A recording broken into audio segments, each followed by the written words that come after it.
ABC One Television. ABC One Television. ABC One Television. Le leader en actualité. Atabino moko bandeko. Toye bate toko kende wapi na makambo toko mona na mboka oyo na République démocratique du Congo. Pourquoi ba politicien baza motema mabe? Pourquoi ba politicien baza na motema ya kibondoki? Lokola bato ba melaka makila ya bato na yebite. Esprit ya ba politicien congolais e uta wapi? Ba uta wapi? Baza pena bato yo ba botami na libumu ya mama. Basali 9 mois na libumu ba botami to bazali bato oyo babima na se ebali. On commence à constater que ces gens-là, les hommes politiques n'ont pas un cœur. Baza na motema te. Nazo bisabino lobby na Assemblée nationale. Vous en attendez la bino. Au politico actualité.cd biso. Siège de la CENI, Assemblée nationale, vient d'entériner le choix de Ronsard Malonda comme nouveau président de la CENI. Ronsard Malonda azalaki ancien secrétaire exécutif na CENI. Wana à l'époque, Mouto a dirigé CENI. Ezalaki Corneille Nanga.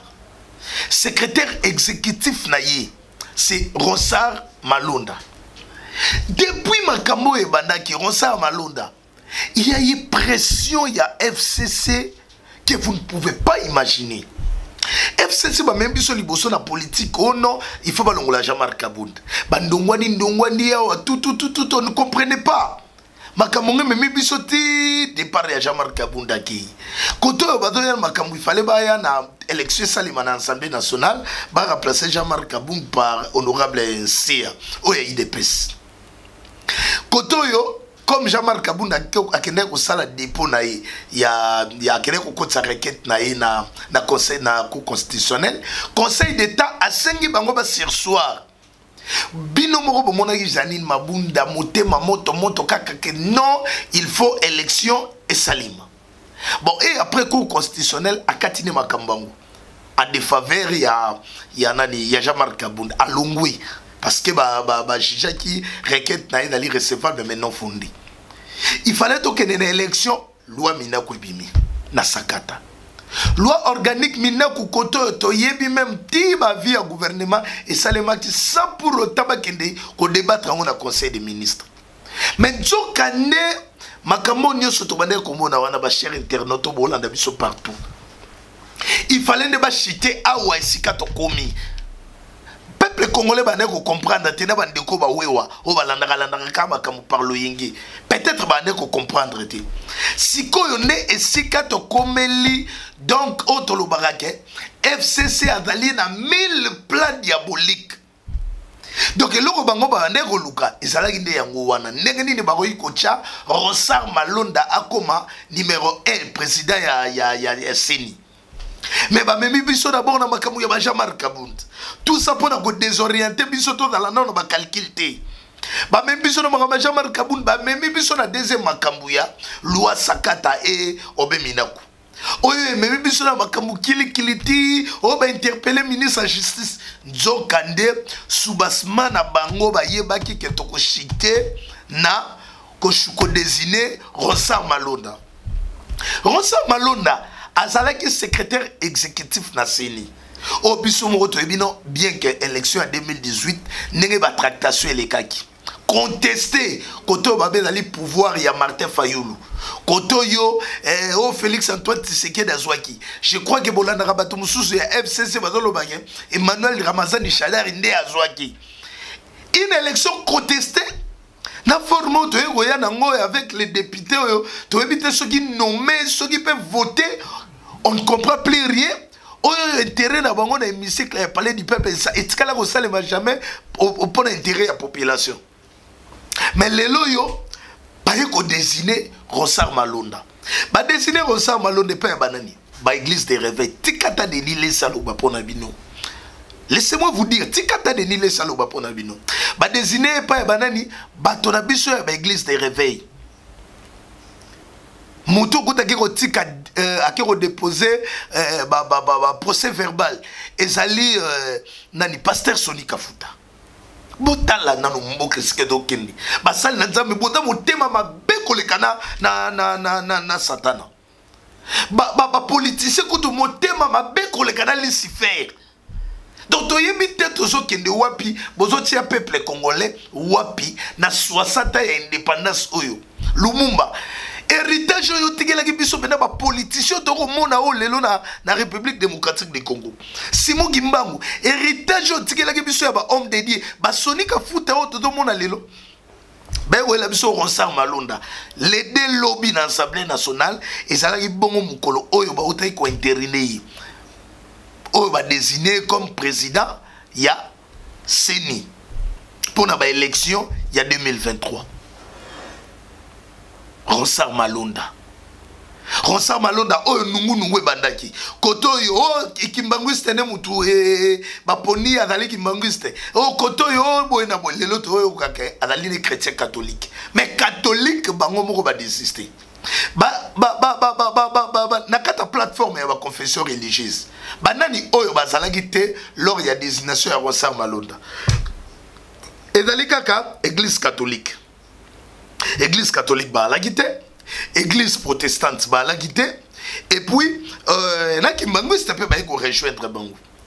Alors ba o wana nyo surtout batikali na kati ya plateforme wana sur 6 je crois o badagi wana ya ba confession religieuse totangi ba medisali totangi nini ba musulman totangi ba église de réveil ainsi de suite bango nyonso wana nde ba ko désigner Ronsard Malonda toyoki mbongo etamboli pona désignation ya Ronsard Malonda. Lobby ba député na hémicycle ya palais du peuple ba wololi tolani boda tangela bino nanu ba réaction oyo ka ba réaction ya ba député Mama F Bazaïba oyo azali secrétaire ya MLC boyo kanenga lobby Ronsard Malonda a été entériné sans débat ni vote. Ronsard Malonda a été entériné sans débat ni vote. Donc, présentation déjà Ronsard Malonda pour la député Batouba Gangi, la député opposition. La Mouka Gangi, IDPS a Gangi. Bon, IDPS va FCC, mais Baganga qui quand même, pour nous avoir mécontentement dans Bango. Église catholique a participé, Église protestante a participé. Et puis, il y a présenté avant, interné comme président Yasseni. Sans débat, ni vote dans l'Assemblée nationale. Député Bagangi, Beti Moulolo. Mais Moutaro Kabango a santé parce que Janine Mabunda est là, étant que présidente de l'Assemblée nationale. Et puis, FCC a continué toujours à dominer parce qu'il y a dans la carte majorité. Toko kende wapi bande kunangai, toko kende wapi. Toza kokende wapi na 60 ans ya indépendance ya République démocratique du Congo. Donc tolobake élection prochaine tokomona toujours ba député oyo tozaka ko continuer komona bango da hémicycle ya palais du peuple. Toko continuer komona bango. Il n'y a rien de bon, il n'y a rien de changement. Où allons-nous dans ce pays? Toto kende wapi? Toto kende wapi bande konangai? Il faut to mituna tozo kende wapi? C'est ce qui coûte dans lobby ni toujours réaction aïe. C'est ce qui coûte dans lobby. Ronsard Malonda n'est pas la personne qu'il faut à la tête de la CENI. C'est ce qui coûte d'ailleurs candidat à la présidentielle. Mais talana nous bateau yokuto va participer à cette élection. Talaba monde ba oloba. N'est pas la personne qu'il faut à la tête de la CENI. Tolongwe wana. Toye côté ya bandeko ya nani ya Filimbi. Bandeko ya Filimbi toujours badali ko contester désignation ya Ronsard Malonda. Il ne peut ce qu'on a moni bango ba uti ko lancer à balobi que marche dans la mukolali ya le 7 juillet na 10e rue pona côté les la désignation ya Ronsard Malonda. Ronsard Malonda c'est la continuité. Oh église catholique a bandeko loba. Ronsard Malonda c'est la continuité. Avec Ronsard Malonda tokomo n'a rien de bon. Ronsard Malonda est plus dangereux que la loi Minakou et Sakata. Ronsard Malonda azali très dangereux pour l'avenir na biso ba Congolais. Ronsard Malonda azali neko enterrer biso vivant nous les Congolais. Pourquoi? Akoye la biso toujours les satanistes autonali comme na bango na hémicycle ya palais du peuple. Akoye la biso toujours choix na biso te. Tant que tu as espérer to voter président Oyo abîmer la volonté du peuple. Avec Ronsard Malonda, n'espérez même pas. Ronsard Malonda, c'est PPRD. Ronsard Malonda, c'est FCC. Ronsard Malonda, c'est le choix de Kabila. Ronsard Malonda, c'est le choix de Kabila. Ronsard Malonda, je répète encore, est plus dangereux que la loi Minakou et Sakata. Les peuples congolais, il faut toter les Melamakambu Oyo parce que investiture et que ça après rentrée parlementaire. La session prochaine, de l'investiture les lots déjà va désigner, va déposer un procès verbal et pas il y a na Assemblée nationale. Les lots déjà va comme président. Mais investiture et que ça na rentrée parlementaire, il y a session oyo et koya après kouta na rentrée na vacances parlementaires. Donc boye baké sogi lelo Ronsard Malonda totiki e kimia avant de la kitiwana, n'espérez pas pour l'avenir de vos frères et sœurs. Bon ça l'espoir ti bande kona biso ya basi ba continuer toujours ko bote la biso bana na bakati ya ndako. Bandeko na biso ya mibali ba continuer toujours ko beta madame ko discuter ma solo ya politique na cité o yedo me bango na sika moko te ba continuer toujours ko beta madame na coin ba continuer na ba gene lotoko oyo avenir ya Congo doit toujours très sombre. Yango na za ko senga bino peuple congolais. Ronsard Malonda n'est pas un bon choix. Oyo akoki kozala na structure oyo na institution aussi indépendante d'appui oyo ezali pour la démocratie na mboka na biso République démocratique du Congo. Donc Ronsard Malonda azali danger pour na biso. Ronsard Malonda est plus que les diables. Ronsard Malonda est plus que les ennemis du Congo. Parce que Barokanga biso sous 5 ans en otage. Imaginez-vous, tu as déjà 5 ans oyo bakangi biso en otage par les élus oyo to voté bango la volonté na bisoté. Nous sommes victimes, nous la population. Oui, tu as accepter avec Martin Fayulu et Félix Antoine Tshisekedi. On peut quand même accepter pour oui. Peu importe forme, il y a obtention à pouvoir, il y a Félix Antoine Tshisekedi, mais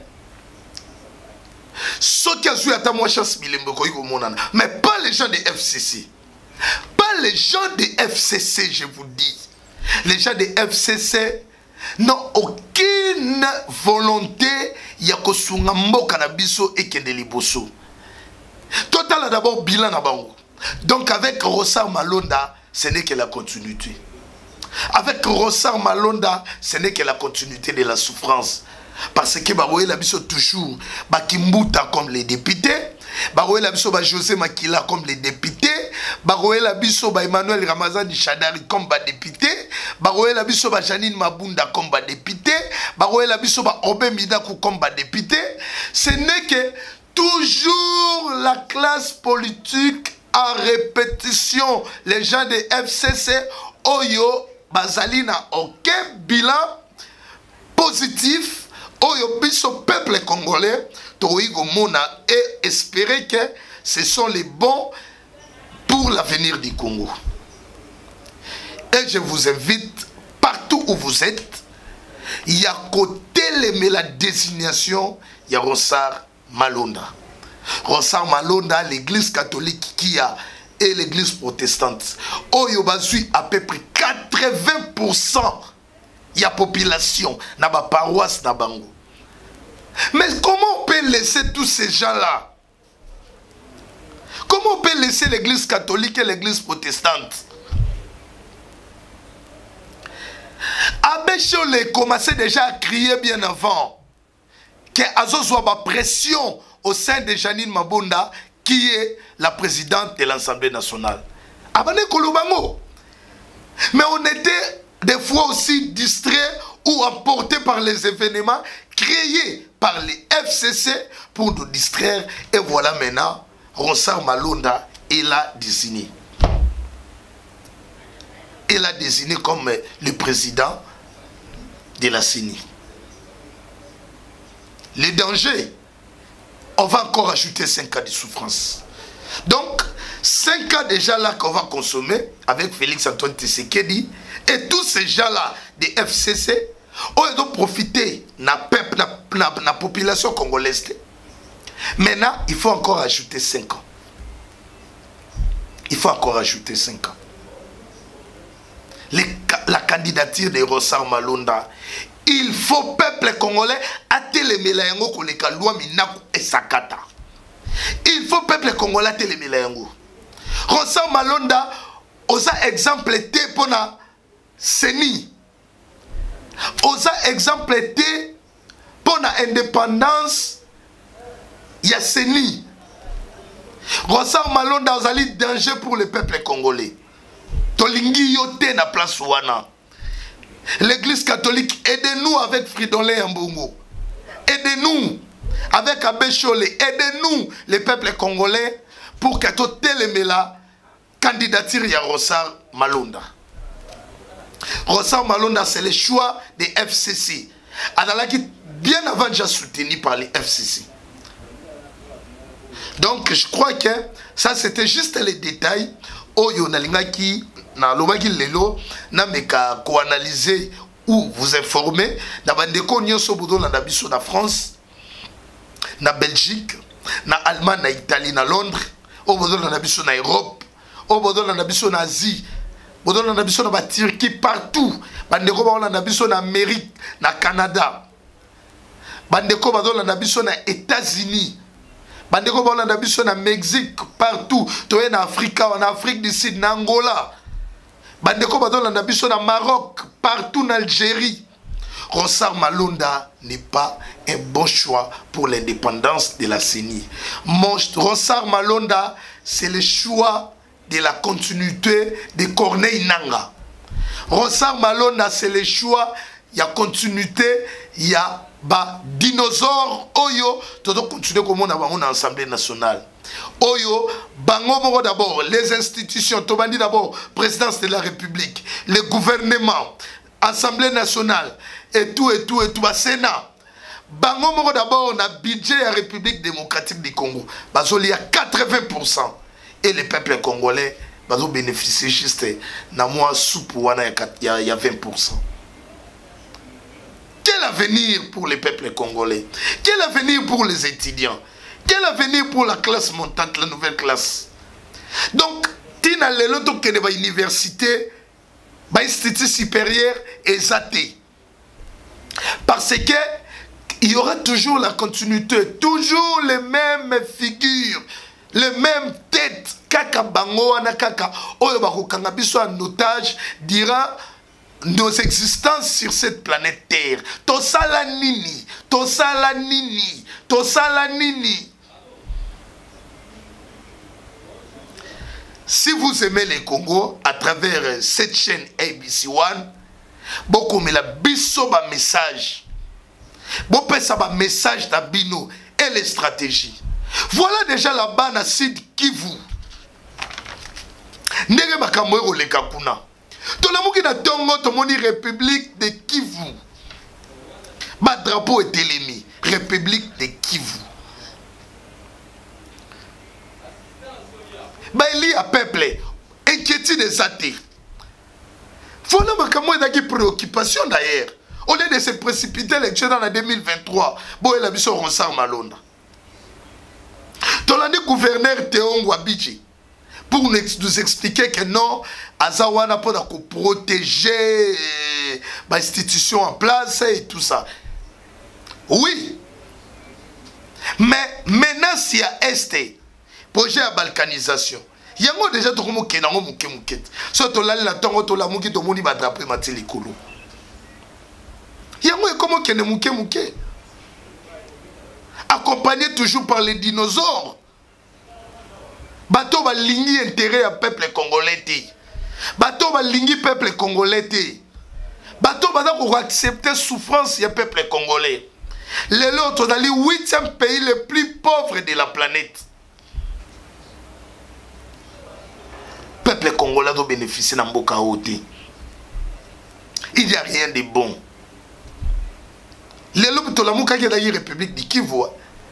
Est-ce que les députés nationaux nous expliquent par rapport à 9 pays limitrophes où ils allaient tout autour de la République démocratique du Congo?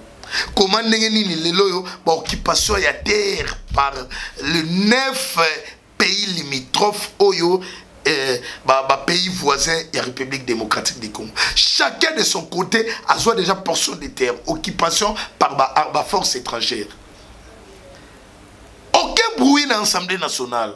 Je vous dis, aucun bruit dans l'Assemblée nationale. Mais on nous amène encore Ronsard Malonda. La place au biso congolais, tout ça a besoin de quoi inverser la tendance. Nous avons besoin d'une nouvelle classe politique. Ronsard Malonda, c'est la continuité. Tout le monde a toujours bilongi automesa au monde à Bangouana. Les dinosaures là, toujours Bango Karabarozonga. Et c'est le danger. Baokangabi soit pays en otage. Mobutu a fait 32 ans. Toye par Kabila sur 18 ans. Tobaki sous 5 avec Tshisekedi dans la coalition de FCC Cash. Après on va ajouter encore les 5 ans. Tozo Kende Wapi. Papa 4 émissions. Non, trop c'est trop. 4 émissions. Tu évites ce Tozo Kende Wapi.